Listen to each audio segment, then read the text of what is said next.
Today's daf we're going to be learning is Chullin daf Peitet. We're going to be able to finish the 6th chapter today and move on to Gid Hanashem, the sciatic nerve.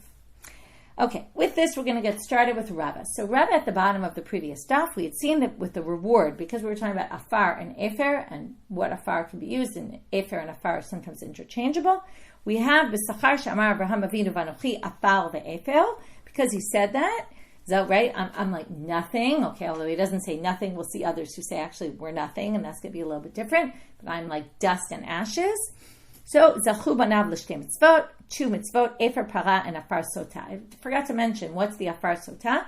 So the Torah basically says that you're supposed to put Afar from the floor of the Mishkan, in the temple, it was from the floor of the temple. You're supposed to mix that into the water that the sota drinks. Okay, so then they said, what about Afar Kisoy Adam? And we said, that's a hechsher mitzvah, there's no actual benefit from it. Okay, now we go to the next statement of Rava, last line of Pechet Amubet. Va'amar Rava, b'sachal shamar Avraham Avinu, im michut va'ad tzrochnal, and I'm not going to take anything from you, from a string to a shoelace, okay, meaning he says to the king of Sdom, I don't want anything from you.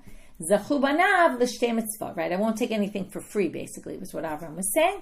Zachu banav l'shtei mitzvot. His sons, his children got rewarded with 2 mitzvot. Which mitzvot? Lechut shel tchelet u'ritzuah shel tefillin. Okay, the strings of the tzitzit and the strap of the tefillin. Okay, that's the chut and the srochnal, right? 2 other things that are like strings, and that's what we're referring to. So these are rewards that the Jewish people got. Bishlama ritzuah shel tefillin k'tiv. So now the question again is, what benefit are they getting from this? So we see the benefit of the strap of the tefillin. Okay, in Dvarim chapter Kaf Chet, I think I can't read very well, but Ra'u kol hamei haaretz, everyone will see, ki shem Hashem nikra alecha v'yaru mimeka. Okay, so the people will see that God's name is upon you, and they will fear you. That's what we get from tefillin. How do we know? Well, right, what does that have to do with tefillin? That pasuk, V'tanya Rabbi Eliezer HaGadol omer. Right, it says, Rabbi Eliezer HaGadol says, Elu tefillin shebarosh. This is the tefillin on the head, that it will be for everybody to see that the name of God is upon us. So that helps us in the world. People see and recognize the Jewish people and the greatness of them. Obviously, it's something we struggle with a lot these days, but right, that's the concept of the tefillin. Elachut shel tchelet maihi. What's the chut shel tchelet? What's the reward you get out of having the tchelet in your tzitzit? Right? It's not actually something that provides benefit. Well, Ditanya Rabbi Meir Omer, Rabbi Meir says in this bright, and we saw this in Menachot when we learned about the tefillin. Manish tanat tchelet mikol tzivoni. Why tchelet specifically? This blue color, right? Purplish blue color. Mipnei, indigo. Or like indigo. Mipnei shetchelet omer liyam. It's like the color of the sea. The yam domel rakia, the sea is like the heavens, the rakia, the skies, or the rakia domel even sapir, it's like a sapphire. The even sapir domel kisei kavod, which is like the kisei kavod of God, the chair, the heavenly chair, the throne that God sits on. Dichtiv, how do we know that? That the connection of the even sapir and the kisei kavod. Vayir'u et Elohei Yisrael v'tachat raglav. Okay, there's the pasuk from Shmot. So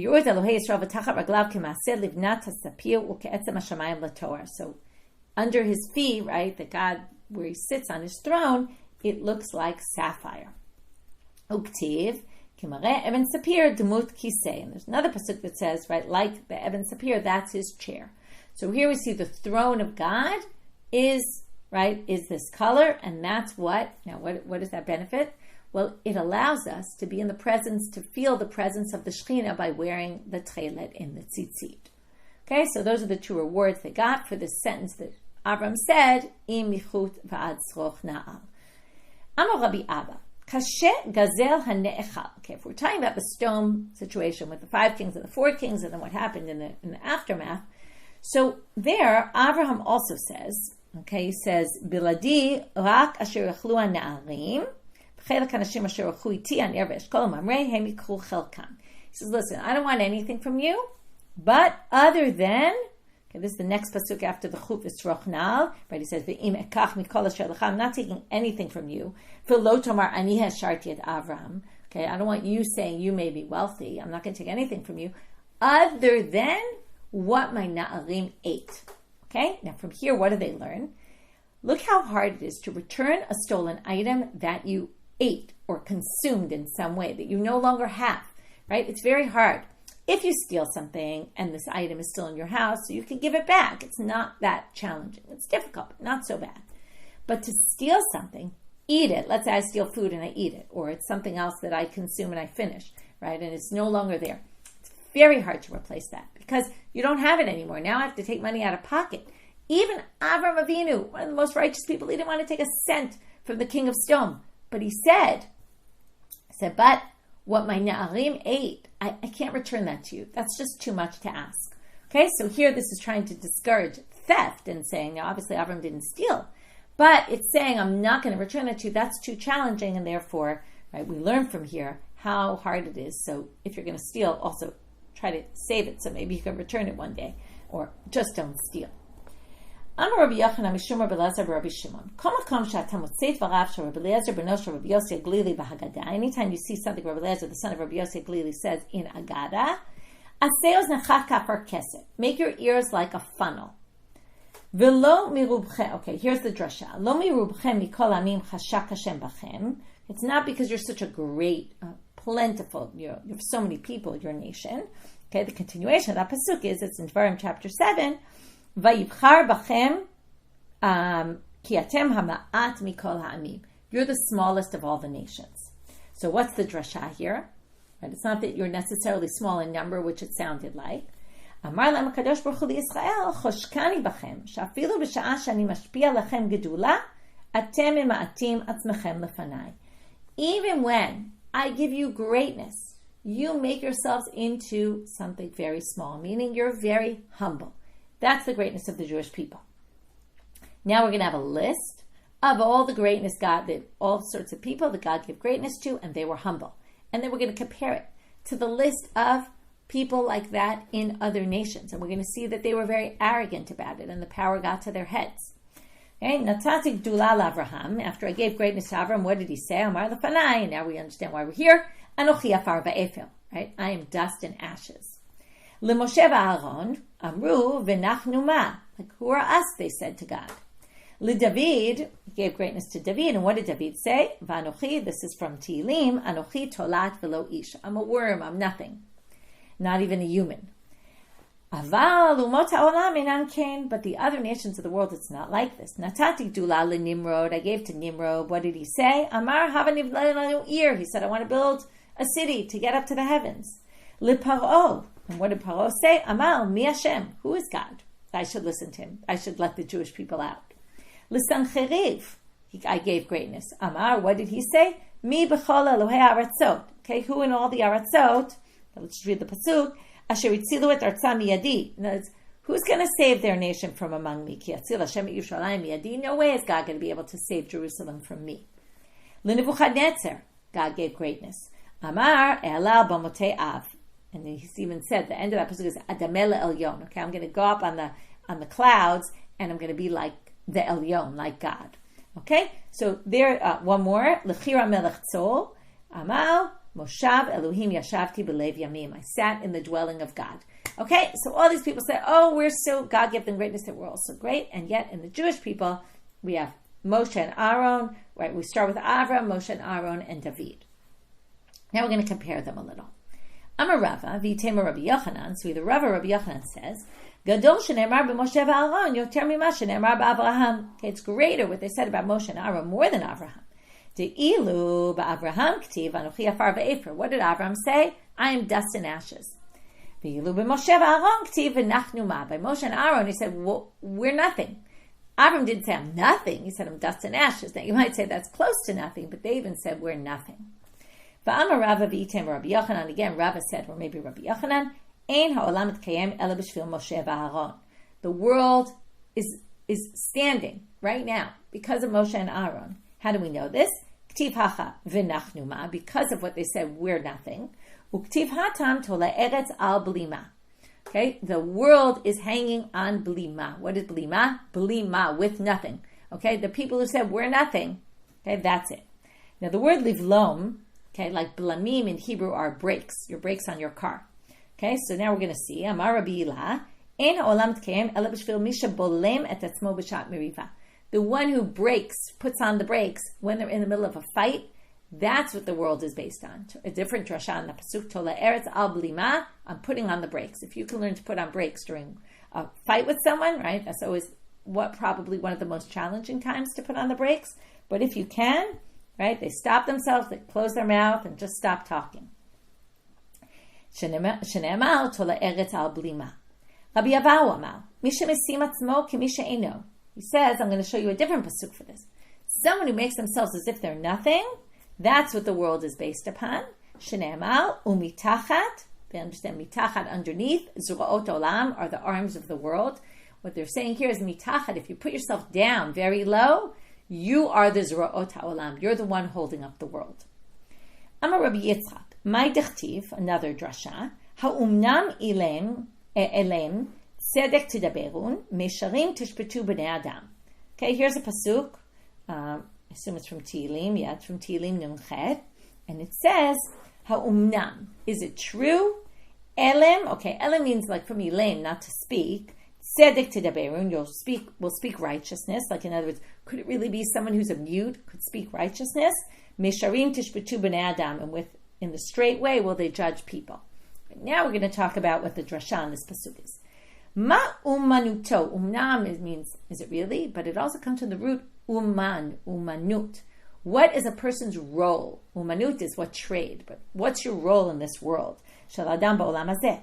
Yasim atzmo ki ilem. Should make yourself silent.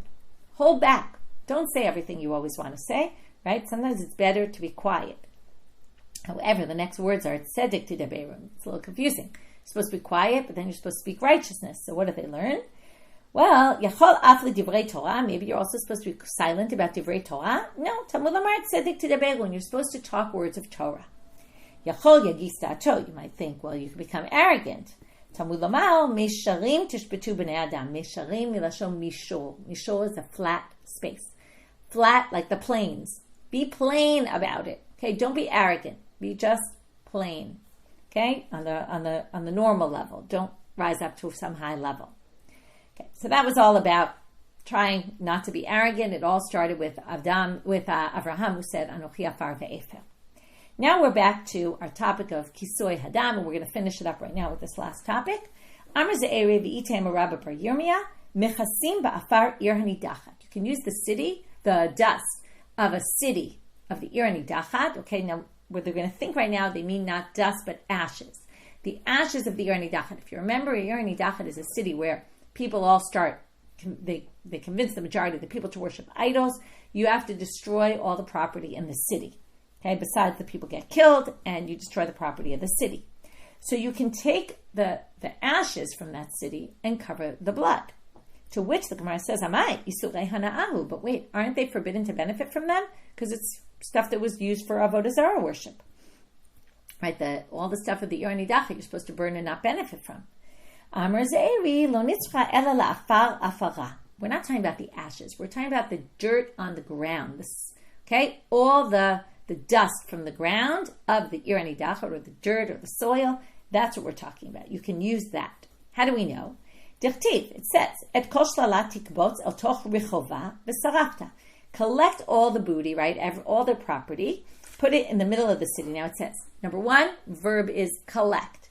Then it says, v'sarafta, and burn it. So bring it to the center of the city and then burn it.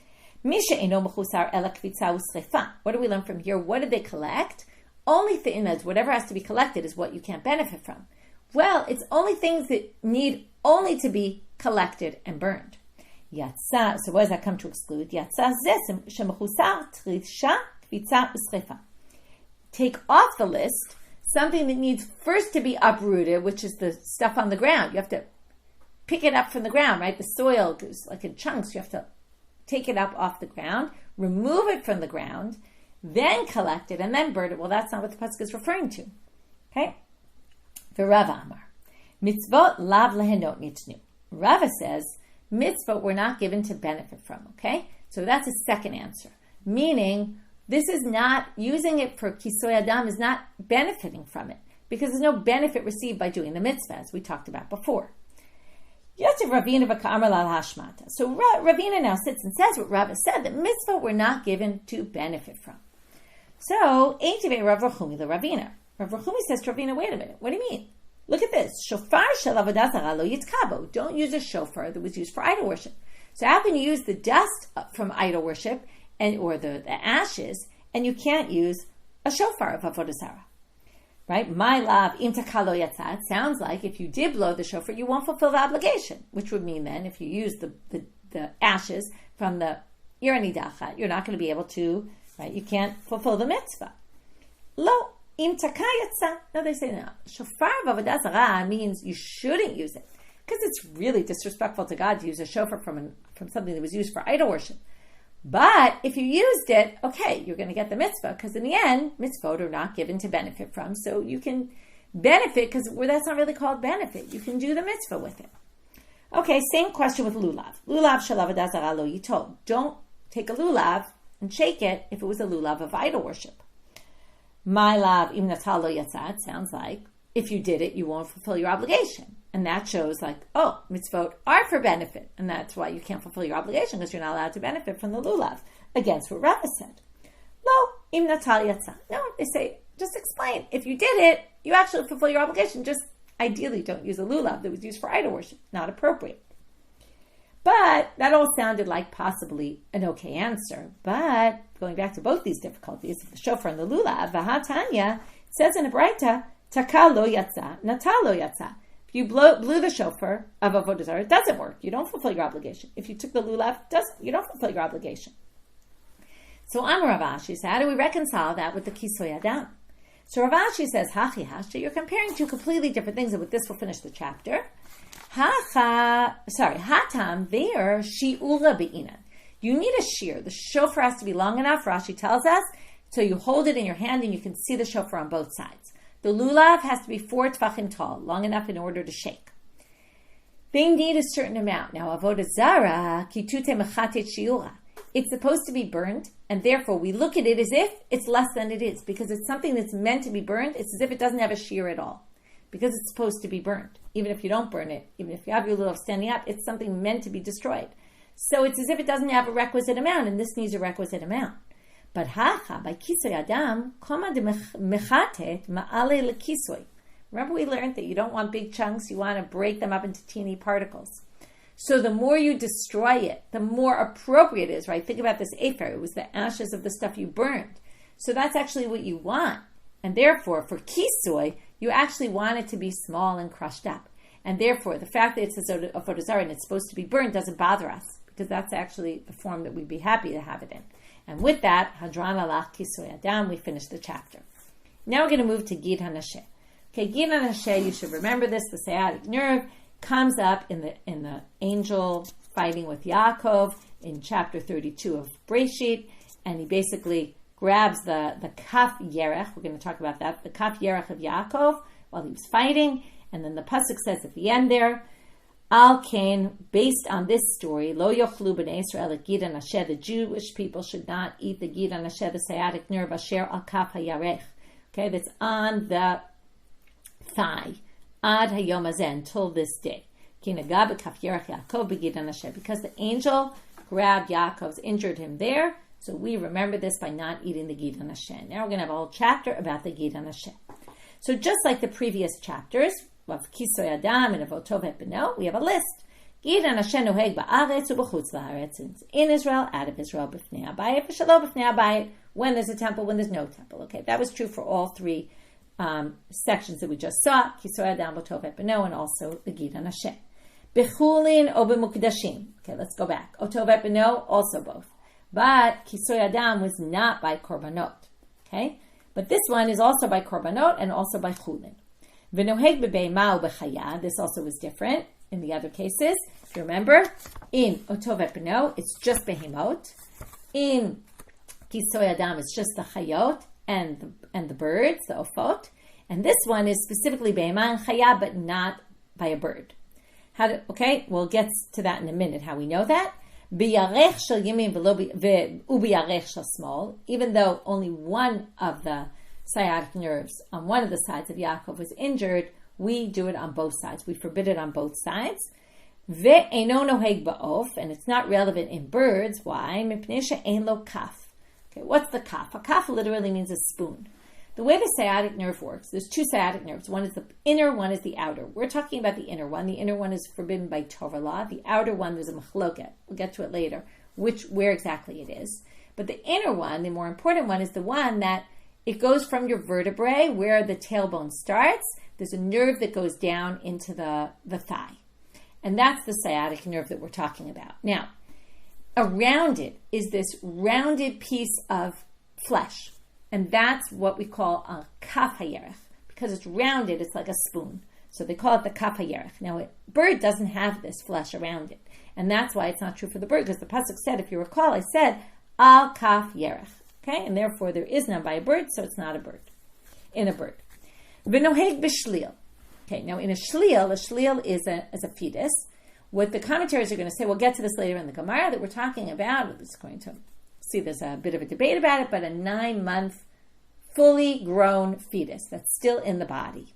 Okay, so if we slaughter the mother, the shlil, and then we can eat. Now remember, on Daf Ayin Daled we had this whole machloket. The ben pekua, right, that you could eat it. But if it was fully grown, there was a machloket. Rabbi Meir said you can't, and Tanakama said you could. Tanakama here is going to match Rabbi Yehuda. Okay? Now, if you say that the fully grown one needs its own slaughter, then you're going to say that also the shlil is going to have this problem of gid and ashed, because we treat it as a complete independent piece of meat from its mother. But Rabbi Yehuda, who matches Tanakama there, and Daf Ayin Daled Omel, Eino noheg b'shlil. It's not relevant for a shlil, because all the meat of the shlil is permitted. We don't look at it as different parts. It's just part of the mother's body. It's just like meat of the mother. And therefore, the sciatic nerve is completely permitted. V'chalbo mutar, and its fats are permitted. Okay, some people read this Mishnah differently, the sentence, that the chalbo is actually not Rabbi Yehuda anymore. It doesn't have to do with the shlil, and it's talking about the chalev on the sciatic nerve. Okay, there's a debate there. ואין הצבחים נאמנים על גיד הנשת, דברי רבי מאיר, וחכמים אומרים נאמנים עליו ועל החלב.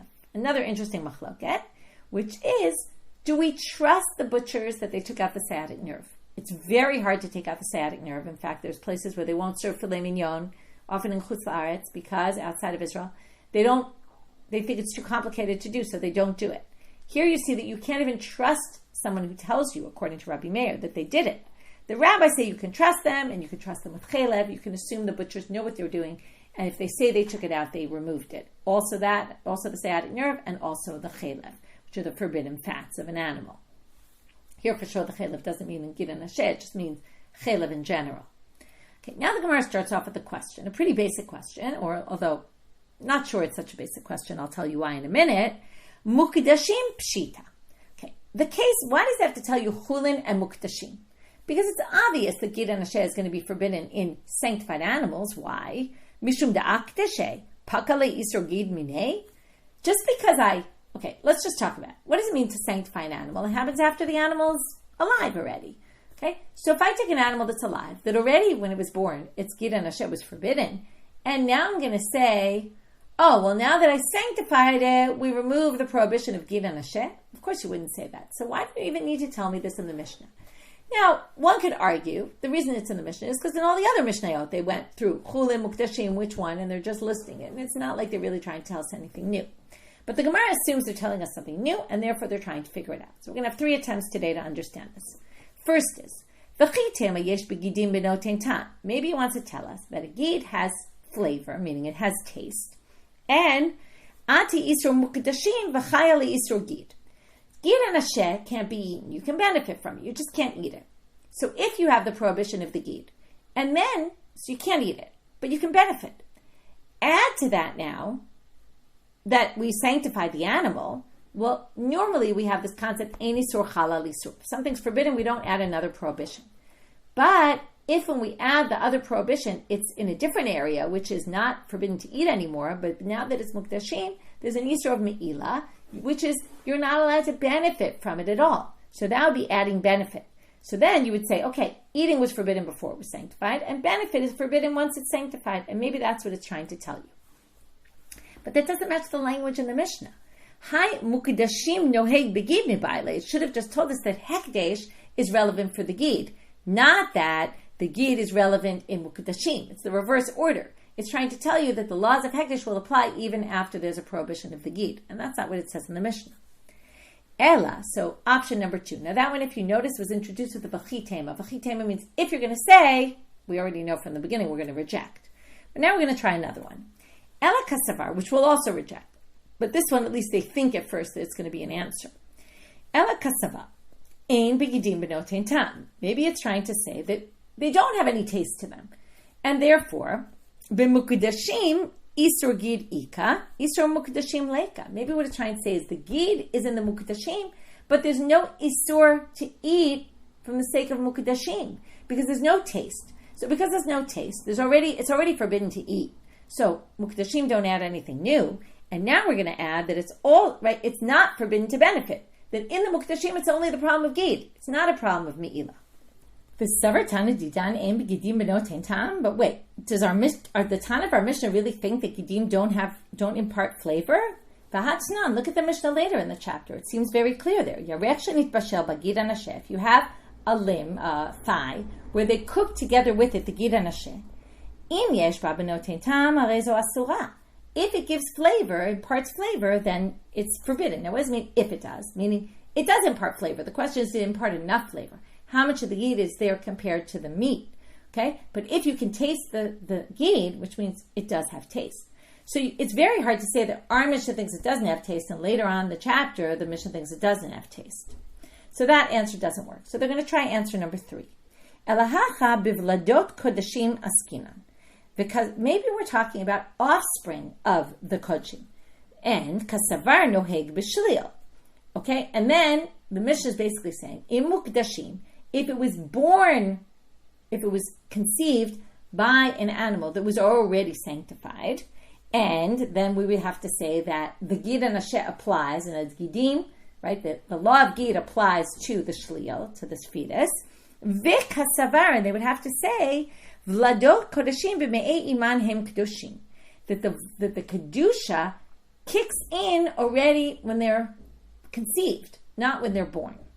And then you would say like this. Now, why would that be? You would then have 2 prohibitions, the Gid and Mukdashim. Why didn't we say Ein Isur Chal Isur? You can't have one prohibition on another. You can under certain exceptions. The Isur Gid, the Isur Mukdashim, Bahade Hadade Ka'atu. The prohibition of the Gid and the prohibition of sanctified items comes at the same time, because exactly at the moment of conception, it's both Kadosh, so you can't benefit, and the Gid is there. Okay? So, that's what we would say. Okay, we're going to have 2 problems with this. And one exactly with what I just said a second ago. But let's see. First of all, how can we say it's talking about a shlil? But wait a minute. If we said, right, it's noheg b'shlil later, then it can't be saying it's noheg b'shlil now. We must not be talking about a shlil. So they say, no. Hachi kamar. Davar ze machloket to Rabbi Yehuda v'Rabbanan. This is a debate between Rabbi Yehuda and the rabbis. When, in other words, it brings it up in the Muktashim about the Vlad. And then later it says, and by the way, you should just know that this is a machloket, and not everybody agrees with this. Okay, second question. V'hatnan. Umimatzit amar tetravai bahade adade ka'atu. But wait a minute. How can you say that both prohibitions happened at the same time at the moment of conception? And now they should have brought out a physiology book, but instead of doing that, they're going to bring it from a Mishnah. V'hatznan. Al elu tumot hanazir megalech. The nazir shaves based on two different kinds of tumas made. Either al hamet, either because there was a dead body there, or al kizayim in a made, or if there's an olive bulk of a dead body there, of flesh from a dead body. V'kashalan, they ask the following question: Al kazayim in a made megalech al kula lo koshken. If you're going to have to shave on a kazayit, meaning shave means you have to start your nazirut all over again. On a kazayit, of course, on a mate, on a whole body. V'amar Rabbi Yochanan lo nitzrucha ela. So what's this mate? Rabbi Yochanan says lo nitzrucha ela lenefel shelo niksheru evarav begidim. It's talking about if you have a full body of a baby that's not fully grown and hasn't yet had the sinews formed. Okay, the gidim. So now we're going to see that, wait a minute, when it becomes sanctified is at conception, but the gidim only grow later. So, Alma Isra Mukdashim Kadim. The Mukdashim comes before the Gid, and then the Gid shouldn't apply. because it's already forbidden to benefit from and to eat before that. So now, right, what does Gid add? Okay, so we're left with that question right now. We're gonna come back to this after, but that was our third attempt to try to understand the Mishnah. So if we review our daf, we started with those Avram stories. We got into all these Agadatot about Avram, the Afar ve'Efer, the benefit the Jews got of the mitzvot, of some statements that Avram made. We got off on the stone story a little bit, not when they killed it, but the king of stone and the interaction Avram had in the battle of the 4 kings and the 5 kings. Then we went to all the importance of humility, and then we ended with the Kisoy Adam, that you could use the Afar from Irani Daha, which we had 2 explanations as to what that was. Then we went into Gid HaNasheh and the sciatic nerve and the forbidden that we can't eat it because of Yaakov. We had all the different details about it, and our Gemara was really dealing with what's this case of Mukdashim and what's the uniqueness of it, and we tried 3 answers to try to explain. We're in the middle of a difficulty with the third. And with that, we finish for today, wishing everyone a good day.